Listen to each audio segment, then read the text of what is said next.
And now, let's see what's going on down in Pine Ridge. Well, it's about time you was getting to work, Lum. Where you been? Oh, I've been in bed sleeping. Sleeping? Yeah. Granny, you can't expect a man to work all day long and watch for airplanes all night. Oh, well, you watching for airplanes last night? Yeah. Yeah, wore to a frazzle, too. Wore to a frazzle. Well, I thought you pinted Ezra Seastrunk to do the watching last night. I did, but Ezra called me up after I'd went to bed and told me he couldn't do it because his woman wouldn't believe that he's just going to sit up all night and watch for airplanes. Oh, for the land sakes. I believe that's the suspicionest one woman I ever knowed in my life. Just hates to let Ezra get out of her sight even. Yeah, I know. I ought to recollected that before ever I pinted Ezra. Yeah, well, why didn't you call up Mousy Gray and get him to watch again? He told me he sort of likes that. Yeah, I thought about calling him, but all he does is just bring in a report telling how many hoot owls hooted during the night. Yeah, he gets them all right. Besides, I sort of wanted to keep an eye on things myself. I wanted to see if Diogenes and Cedric was doing any more secret business. Did you find out anything? No, nothing happened. Diogenes never done any printing in his workshop last night even. He never? No. All that happened was that the mail plane went over at the regular time, and that hoot owl kept hooting at me all night long. That bird gets on my nerves. Well, Mousy said he liked it, said he's just like a mother to him, he said. No. I think he must be suffering from one of them mother complexes I've heard about. But that don't solve the mystery about Cedric. No. Did you trail him after you closed up the store like I told you to? Yeah, I trailed him a little. Did you wear that disguise so he wouldn't recognize you? Yeah, I put on that black mustache and followed him clean from Frank Foster's gasoline station plumb over to his place. Then I hid behind a tree and watched the house there for a while. Yeah. Then what happened? Well, Cedric come out again, and this time, he had on a black mustache, too. That one he got with his junior detective set, you know, and he said he'd follow me for a while. For goodness sake. So we took turns following one another, and I got hungry and went home for supper. Elizabeth was awful mad at me for getting home so late. Fine detective you make, that's all I gotta say. Huh? You didn't find out a single suspicious thing about Cedric. Well, Lum, I don't see why we got to go through all this silly stuff. Why don't we just come right out flat-footed and ask Cedric what he was doing talking to Diogenes at 2 o'clock in the morning like Mousy said he was? Well, we can't do that, Abner. Hmm? Cedric's one of them deputies. One of the deputies? Well, I'm sure of that now that he's been holding these secret meetings with Diogenes. Oh. If we start asking Cedric a lot of questions, he'll report everything direct to Diogenes. Sure. And then we wouldn't never stand no chance of winning his $10,000 honesty prize. No. Of course, Diogenes will find out we're trailing Cedric anyway, Lum. That feller even knows what you're thinking about, I believe. Yeah, he does appear to know might not everything. Oh, beats anything I ever seen. You know, Abner, I wouldn't want him to hear me say this, because I know he's a good man and all, but lately he sort of gives me the creeps when he looks me straight in the eye. Well, sir, he does me too, Lum. Does he, sure enough? Oh, yeah. I still think we ought to just ask Cedric what he's doing the other night. Maybe he was just getting back from coon hunting or something like that. Yeah, but why would Diogenes be giving him them packages of pamphlets?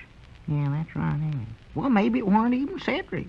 Mousy never actually seen who was in the car, Lum. He wrote down the license number, and it was Cedric's license, wasn't it? No, yeah, I forgot about that, Yes, yeah. I can't understand it. Cedric don't seem smart enough to be studying up ways to get my circulating manager job away from me. No. And I know he ain't smart enough to pay out money to try to get it. Well, maybe the money was for something else, Lum. Maybe he just won them pamphlets, so he just buying them from Diogenes. Well, why would he want to buy something he can get for nothing? Diogenes gives them things away. Yeah, well, you know Cedric, he don't know no better than to pay for 'em all. No, that ain't it, Abner. I know that an honest feller like Diogenes wouldn't take advantage of Cedric that way. No. No, sir, there's something else at the bottom of all this. Something curious. Well, I think the thing to do is just to ask Cedric. I believe that's the best way for us to get out of it. You do? Yes, sir, I do. Well, maybe you're right after all.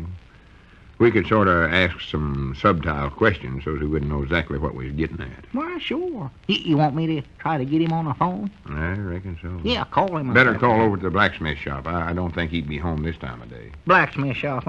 What's that ring over there, Long? I forget. It's wrote down there by the phone. Oh, yeah, here it is, blacksmith shop. Tell yeah. Cedric he left something over here. Left something. Yeah, make up something. His lantern. Or no, he's more than likely got that with him. Oh, yeah, he don't go no place without that lantern. Just tell him that we want to see him about something important. Yeah, I'll tell. Wait a minute. Hello, Caleb. Yeah, this is Abner Peabody. Wonderful world, Caleb. Oh, excuse me. Oh, tolerably.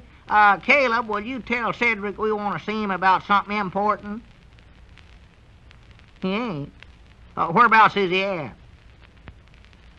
Uh-huh. Oh. Well, if he comes in, well, tell him to drop over the store as soon as he can. All right, Caleb, thank you. Goodbye, wonderful world. He ain't there, huh? No, Caleb ain't seen him all day. Said he might be over at Luke Spears' restaurant. Yeah? More than likely that's about where he's at. Spends most of his time over there playing that pinball machine. Oh, yeah. Try the restaurant one. Yeah, I'm just looking for their ring. Yeah, here it is. Luke was telling me that long as Cedric's been playing that machine over there, he ain't never won on it once, even. Well. Snaps that little handle so hard he tilts the machine might nigh every time. Hello, Luke? This is Abner Peabody. Say, Luke, huh? Oh, wonderful world, Luke. Luke, is Cedric over there?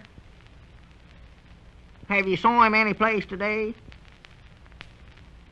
That's funny. Ask him to look across the street and see if he can see him sitting in the gas station, Abner. Can you see him sitting over there at the gas station, Luke? Can you see him? He's looking now. Oh. Huh? He ain't, huh? Well, if you see him, Luke, why, tell him to come over to the store. Or, now, if you see anybody has saw him or knows where he's at, well, tell them to tell Cedric to tell them where he's at so that he can tell... what am I trying to say? Better here? hang up, Abner. You're getting yourself mixed up. Yeah, well, you know what I mean, Luke. All right. Wonderful world. That's funny. Nobody saw Cedric today. Yeah, he's always at one of them places. How about I know where he's at? Where? He's just about making a trip to Little Rock or Fort Smith, or maybe even Kansas City. Kansas City? Yes, sir. That's where Diogenes said he might send me someday when I used to be circulating manager for him. Used to be. Ain't you still circulating manager? Don't look very much like it. Not with Cedric traipsing off to Kansas City. Doggone, that's right, yeah. I hope that Cedric don't get lost up there. That Kansas City's awful big place for a boy like him to be running around by himself. Well, serve him right if he does. I just can't understand Cedric doing an underhanded thing like this to me. He always seemed like such a good boy. Yeah. Always give some of his money to his mama and all such as that. Here he is stealing my job right out from behind my back, and I'm not looking at him all the time. Yeah. Granny's, I'm going to have a talk with that snake in the weeds. Just wait till he gets back from Kansas City. That is, if he ever does get back. Well, sir, it's just hard to believe that about Cedric Long. I reckon what he ever done a thing like this for? Oh, it's plain enough to me. It's just like that old lettered saying of mine, money's the roots of all evil. Money in the roots? You mean he's got some money buried somewhere? No, I mean he take my job just so's he could get himself in good with Diogenes and win that $10,000 honesty prize. Oh, I see. That's the money he's going to bury, huh? Don't he think the bank's safe? I reckon he does. I never said he's going to bury no money. Why, you did. You said something about money in the roots. I never done no such a thing. I said Mousy is the roots of all evil, or money's the roots of all evil. Oh, well, I reckon that's different. Let's see. Money is the roots. Huh? Wait a minute. How could money be roots, Lum? You must have that wrong somewhere. No, I ain't got it wrong. Wasn't that our ring just now? I never paid no attention. Well, I hope it is. Huh? If roots was money, why, I could just have Elizabeth dig up a big batch of them things. Jot 'em down, store and library. Air Raid Warden Lum Edwards talking. Wonderful world. Dig up that big oak tree over there. Oh, hello, Cedric. Granny's you back from Kansas City already? He did make a quick trip. You never? Well, where are you at, Cedric? Well, for goodness sakes. Well, of course, we'll come right over and help you. Over to Kansas City? Well, what in the world are you doing there? Well, I do know. Didn't you notice they's gone till today? Well, you ought to take more notice of such things. Well, don't worry, Cedric. One of us will come right down there. I want to go, Lum. All right, to Kansas City. Goodbye. Wonderful world. What's the matter, Lum? Grannies, I was wrong about Cedric. But now I'm mixed up more than ever. What happened? Cedric's in jail. In jail?